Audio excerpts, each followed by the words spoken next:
bienvenue dans mon atelier. Aujourd'hui, je te propose de coudre une poche kangourou. Donc c'est une poche qui est positionnée en général sur le ventre et dans laquelle on a deux ouvertures pour mettre les mains. Dans ce tuto, je vais te montrer comment dessiner le patron de cette poche toi-même. Comme ça, tu pourras customiser tes vêtements et accessoires. Et dans une deuxième partie de la vidéo, je vais te montrer comment la coudre. Mais avant de commencer, vérifie que tu es bien abonné à la chaîne. Je poste ici une vidéo tous les lundis et tous les vendredis. Et c'est parti pour le tuto.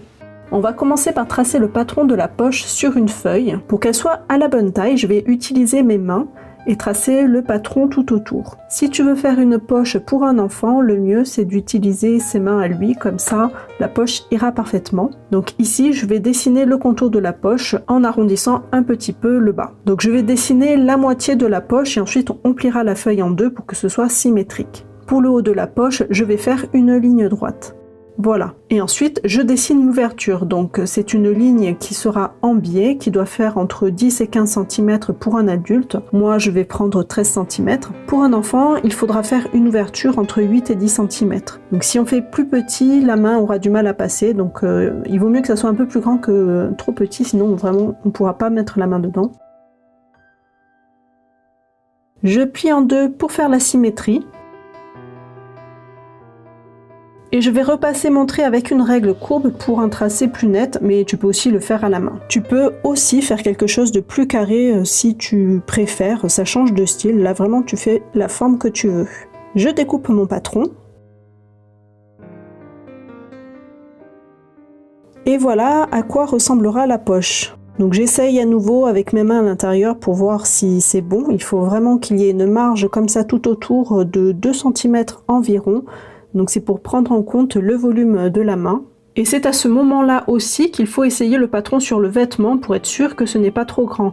Si la poche déborde du vêtement, alors il faudra la faire un petit peu plus petite, mais il faut quand même faire attention aux ouvertures. Pour le passage des mains, il ne faut pas trop rétrécir cette ouverture-là, sinon les mains ne rentreront pas dans la poche. Ensuite, on va reporter le patron sur le tissu. Le pli au milieu du patron, ce sera notre droit fil. Je dessine le contour de la poche et je vais rajouter toutes les marges de couture. Donc en haut, je rajoute 1 cm.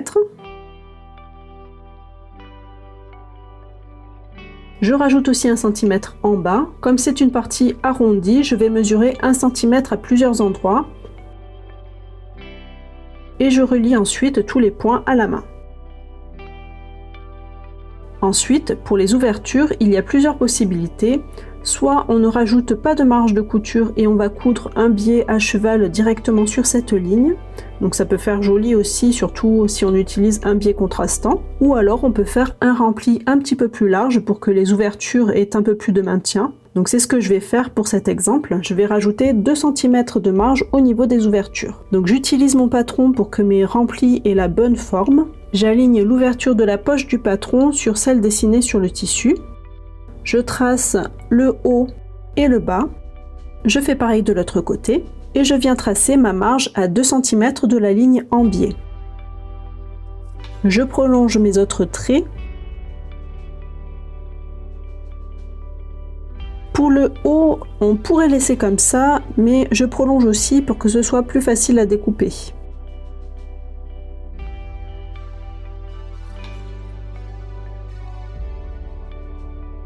Et je découpe.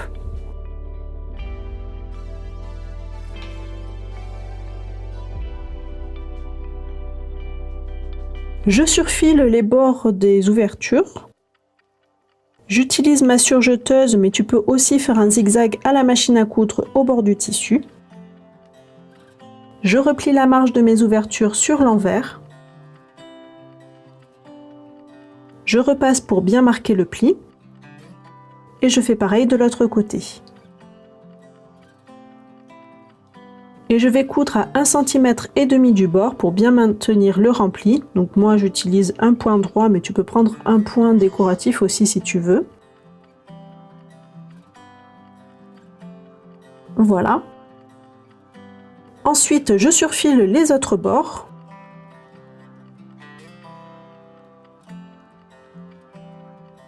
Et je replie la marge de couture sur l'envers. Donc pour le haut, on replie simplement sur la ligne. Pour la partie basse, c'est pareil, sauf que comme c'est arrondi, on va coudre une ligne tout au bord, à la main.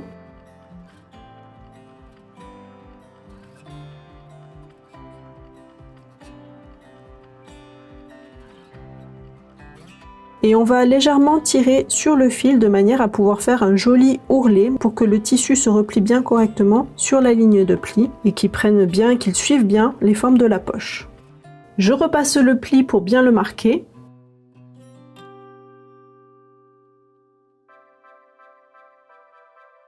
Je replie le haut de la poche aussi.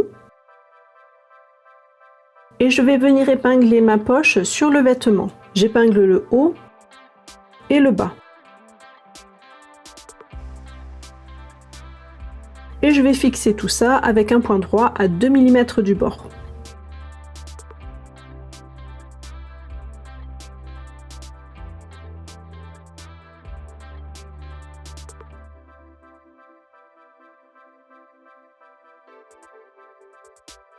Et voilà, la poche est terminée.